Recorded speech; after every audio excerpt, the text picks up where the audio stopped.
Hello friends, my name is Danish Hussain and welcome to my YouTube channel. Friends, इससे पहले जो tutorial था उसमें हमने देखा था पाइथन कमेंट्स और इंडेंटेशन के बारे में। आज के इस वीडियो में हम लोग देखने वाले हैं पाइथन में वेरिएबल कैसे डिक्लेयर करते हैं और डिक्लेरेशन के क्या क्या रूल्स हैं उसके बारे में। तो सिंपल, हम इससे पहले वीडियो में देख चुके हैं कि हम पाइथन में कैसे वेरिएबल डिक्लेयर करते हैं। सपोज मैंने यहाँ पर ये लिख दिया Mike, name is equal to Mike. तो नेम जो है वो है एक वेरिएबल और उसमें वैल्यू असाइन है Mike. And X is equal to suppose 10। And यहाँ पर हम एक्स की जगह कुछ भी ले सकते हैं। Age is equal to 10। तो यहाँ पर एक एज दूसरा वेरिएबल है और जिसकी वैल्यू है 10।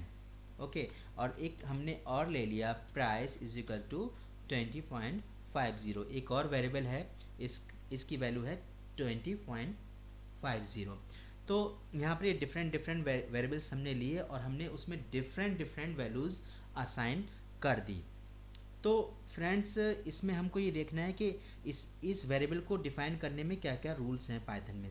तो इस सबसे पहले हम ये देख लेते हैं कि ये नेम जो वेरिएबल है इसमें ये जो माइक असाइन है ये क्या है। ये एक स्ट्रिंग है, मींस इसमें करेक्टर्स हैं और इसका जो डेटा टाइप होगा वो एक स्ट्रिंग होगा। इसको हम डिटेल में पढ़ेंगे जब हम डेटा टाइप्स पढ़ेंगे। बहरहाल अभी आपको ये समझ आ गया होगा कि ये इसका डेटा टाइप स्ट्रिंग है। सिंपल। एज की अगर हम बात करें तो एज एक इंटीजर है, क्योंकि ये फुल इंटीजर है, इस वजह से एक इंटीजर है इसका डेटा टाइप। और जैसे हम अगर ईयर की बात करें तो ईयर भी एक डेटा टाइप इंटीजर है, क्योंकि उसमें भी फुल वैल्यूज़ होती हैं। और अगर हम प्राइस की बात करें तो ये एक फ्लोट है इसका डेटा टाइप, क्योंकि इसकी वैल्यू जो है फ्लोट्स में है, पॉइंट्स में है, 20.50। तो ये तो हो गई डेटा टाइप्स की बात, इसको हम डिटेल में भी स्टडी करेंगे। अभी हम बात करने वाले हैं कि प्राइस और एज और नेम, ये जो वेरिएबल नेम डिक्लेयर किए हैं इनको डिफाइन करने का क्या रूल है। तो सबसे पहले इसमें हम लोग ये देख लेते हैं।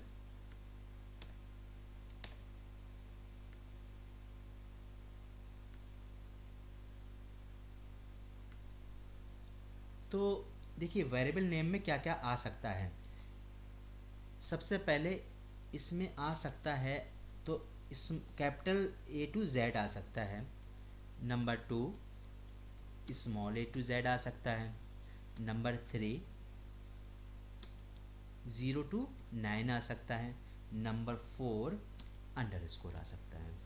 तो अगर किसी भी वेरिएबल के नेम में ये सारे आ रहे हैं, means capital A to Z आ सकता है, A से लेकर Z तक, और स्मॉल A to Z आ सकता है, और 0 to 9 कोई भी डिजिट हो सकता है और उसमें अंडरस्कोर आ सकता है।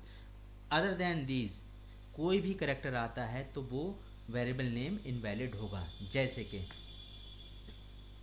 अगर मैं एक वेरिएबल डिक्लेयर करता हूँ, डिफाइन करता हूँ name $, is equal to John, तो ये एक वैलिड नहीं होगा, क्योंकि इसमें $साइन आ रहा है। लेकिन $साइन तो आ नहीं सकता, आ सकता है capital A to Z, small A to Z, 0 to 9 underscore. तो ये देखिए इसमें पाइथन आपको एक एरर देगा, इनवैलिड सिंटैक्स, क्योंकि डॉलर नहीं आ सकता। अगर मैं यहाँ डॉलर हटा देता हूँ तो ये वैलिड वेरिएबल नेम माना जाएगा। सेम अगर मैं यहाँ पर इसका नेम कैपिटल कर दूँ तो ये भी एक वैलिड माना जाएगा, क्योंकि कैपिटल भी आ सकता है। यहाँ पर अगर मैं फुल्ली कैपिटल कर दूँ तो भी एक वैलिड माना जाएगा। यहाँ पर मैं अगर यहाँ पर कोई डिजिट ऐड कर दूँ तो भी ये वैलिड माना जाएगा। अगर मैं यहाँ पर अंडरस्कोर ऐड कर दूँ तो ये भी एक वैलिड माना जाएगा। लेकिन अगेन अगर मैं कोई और साइन ऐड करता हूँ, सपोज परसेंटेज, तो ये इनवैलिड माना जाएगा, क्योंकि ये नहीं आ सकता वेरिएबल नेम में। अभी हमने देखा कि सिर्फ इतने ही आ सकते हैं, तो ये बात होगी।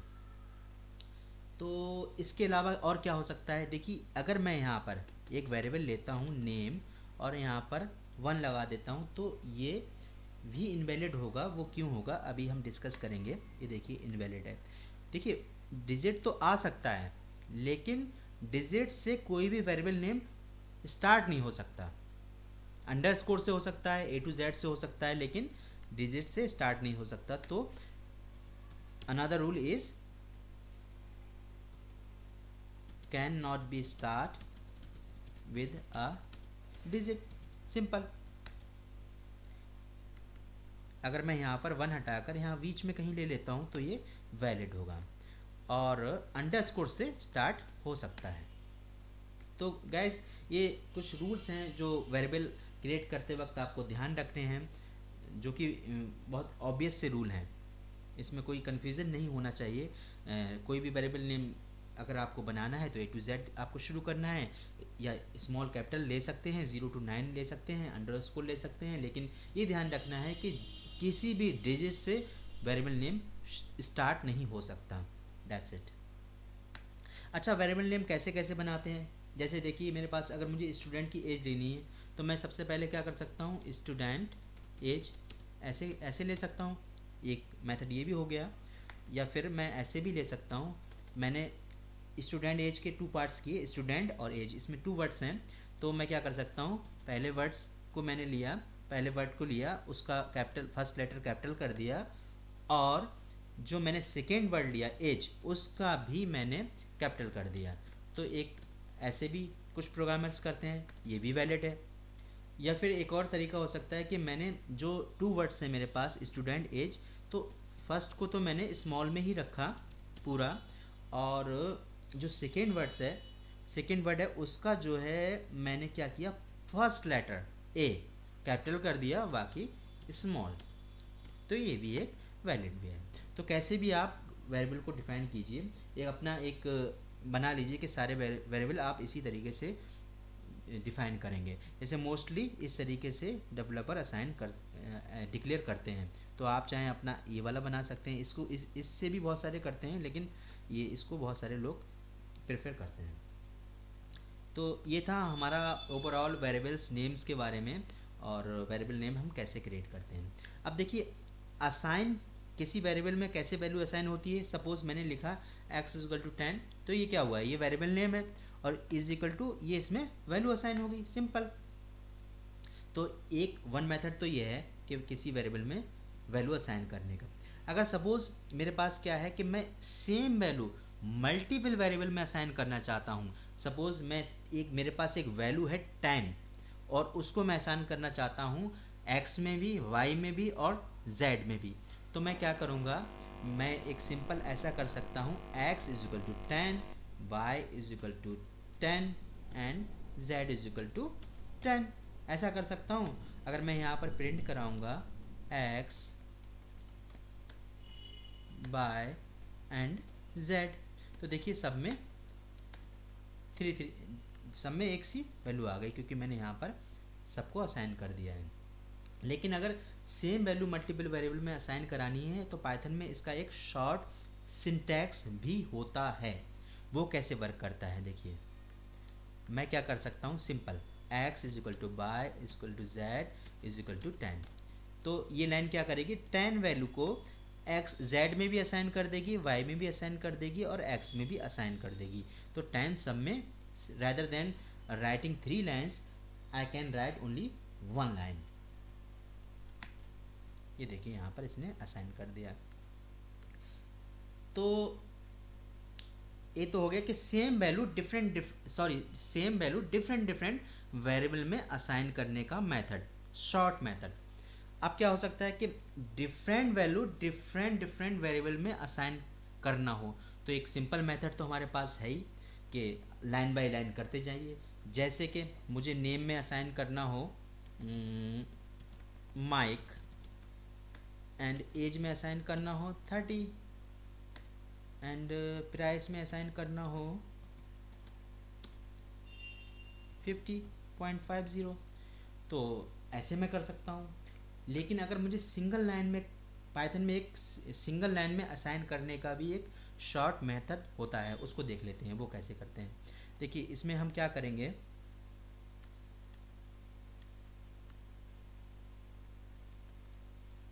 Name comma age comma price, Mike 23, price 50.50।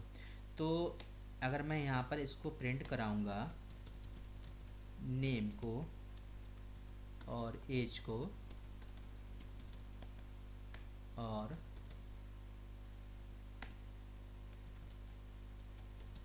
Price को, तो ये क्या करेगा, इसने क्या किया, इस लाइन ने ये मैप कर दिया, पहले एलिमेंट से पहले को मैप कर दिया, मींस माइक को मैप कर दिया नेम पर, और 23 को मैप कर दिया दूसरे ये सेकंड पोजीशन पे, तो सेकंड से कर दिया, थर्ड वाले को थर्ड से कर दिया।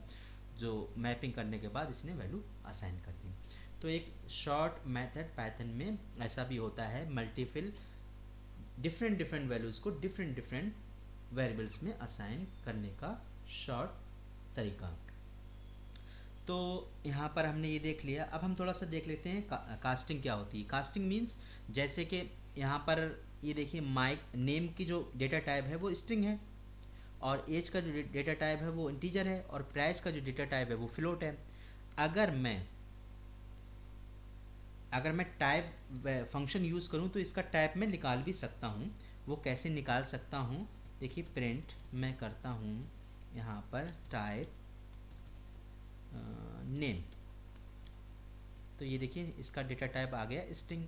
सेम अगर मैं एज का डेटा टाइप लेना चाहूँ तो मैं यहाँ से एज ले सकता हूँ, और प्राइस का लेना चाहूँ तो मैं यहाँ प्राइस ले सकता हूँ।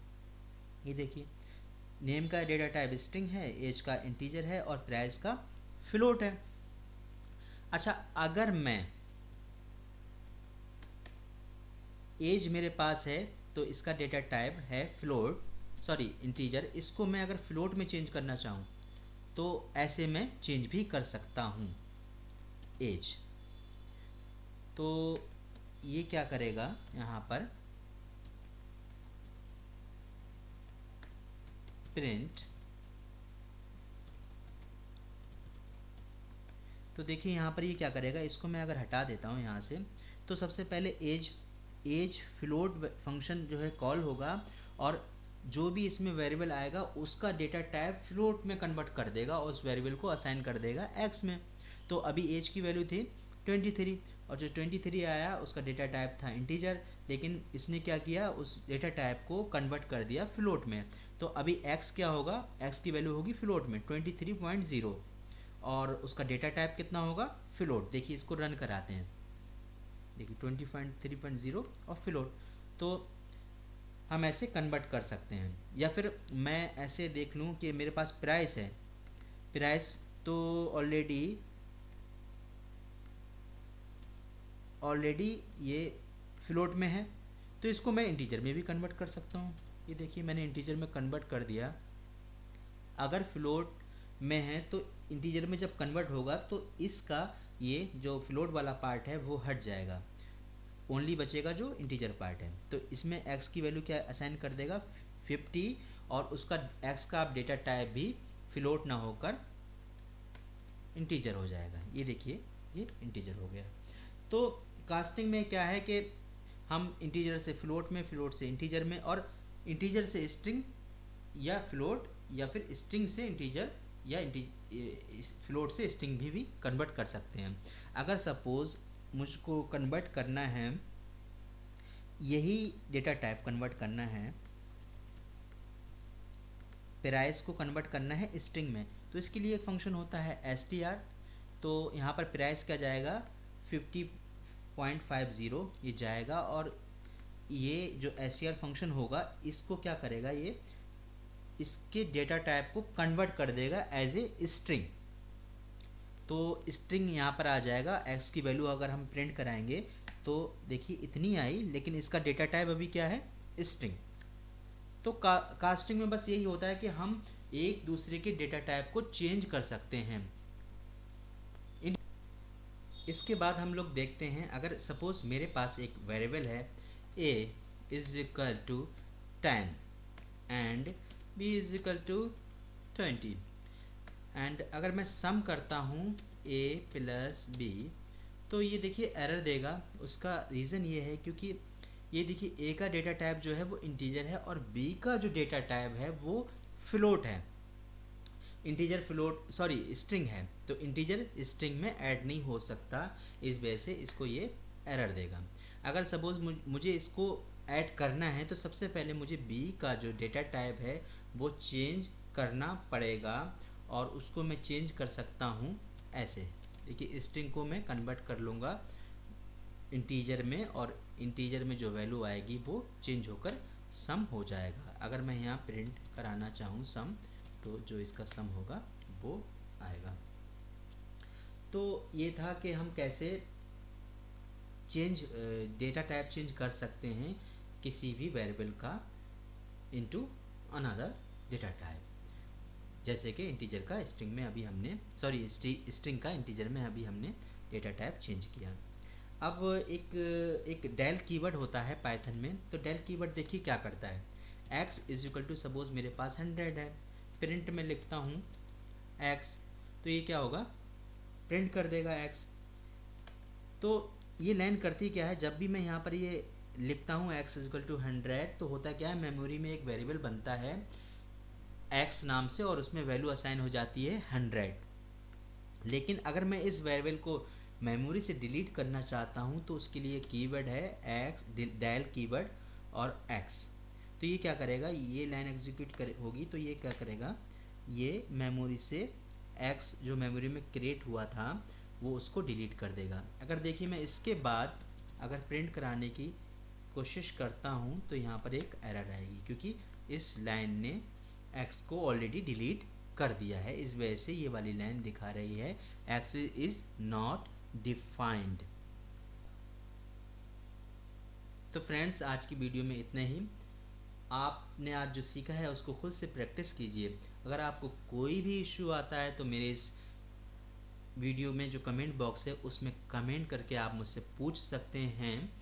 मेरे इस वीडियो को लाइक कीजिए, चैनल को सब्सक्राइब कीजिए। Thanks for watching.